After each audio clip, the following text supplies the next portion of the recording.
I just hit 500 subscribers, and I am 2 video uploads away from YouTube monetizing my channel.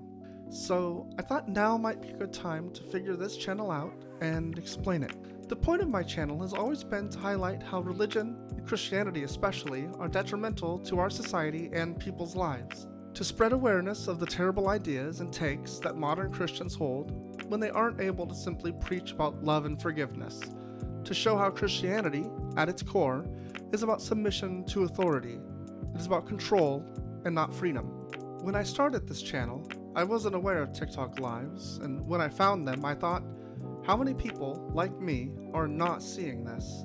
Not even aware of this different format of debate shows, mainly because it's on the dancing app. The few call-in shows I knew about on YouTube, like AXP and The Line, were like talk radio and limited in how often new shows would happen. TikTok Lives are like different shows, each one, from philosophical and scientific discussions to screaming matches to comedy shows.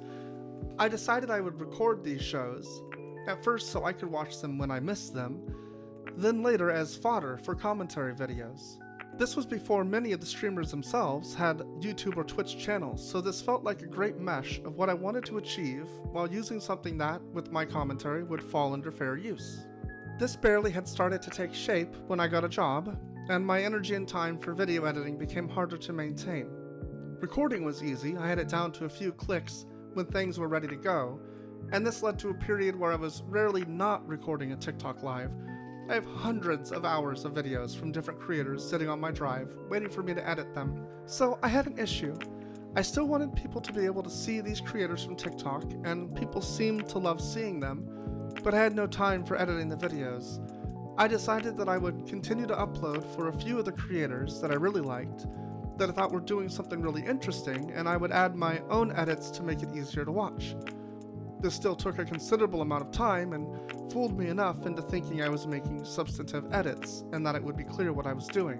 One of the main issues was my channel had largely become an allegedly Ian fan channel. They were by far my favorite streamer and very, very consistent, so it was easy to upload. However, the inevitable happened. Ian and other streamers started setting up their own YouTube channels. And this caused more confusion within my own subscribers and viewers as to what was happening. I tried to point people to the creators' channels, but was not nearly obvious and aggressive enough about it, and eventually someone felt that I was intentionally misleading people for gain, and I stopped uploading as much.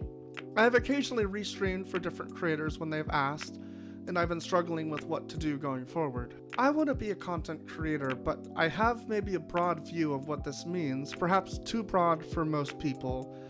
I believe literally everything is a remix. Information wants to be free, and if we didn't live under a scarcity-based economic system, many of the ways we think of owning quote-unquote content would change.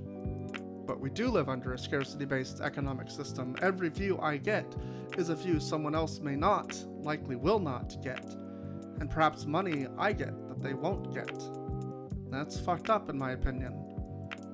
So do I delete most of my content? It would probably be the most ethical thing I could do. The easiest way out is just to clean slate it. But I think it does have value, and it's not as though many of these videos exist anywhere else. Going forward, I will be releasing videos like this one primarily. Low effort, yes, and I am sorry. I'm going through a very rough patch right now, but I still have a lot of ideas I want to get out. I know most of you have signed up to hear other people's ideas, mistakenly or not, but I hope you'll stick around all the same. If you're a content creator and you don't like how I've used your content, please reach out to me and I'll remove it, no questions asked. Finally, let me know in the comments if you have any thoughts on the channel and my content. I appreciate all the support I've gotten so far, specifically allegedly Ian's fantastic Discord community, and the Dumplings and Fricks that are Joel and Mezzo fans. I don't have any cute nicknames for you like Tube Steaks. If you have a nickname idea, also put that in the comments. Well, thanks for subscribing, and I hope you stay, and I hope you like it, and this part was not scripted. That's what happens when it's not scripted.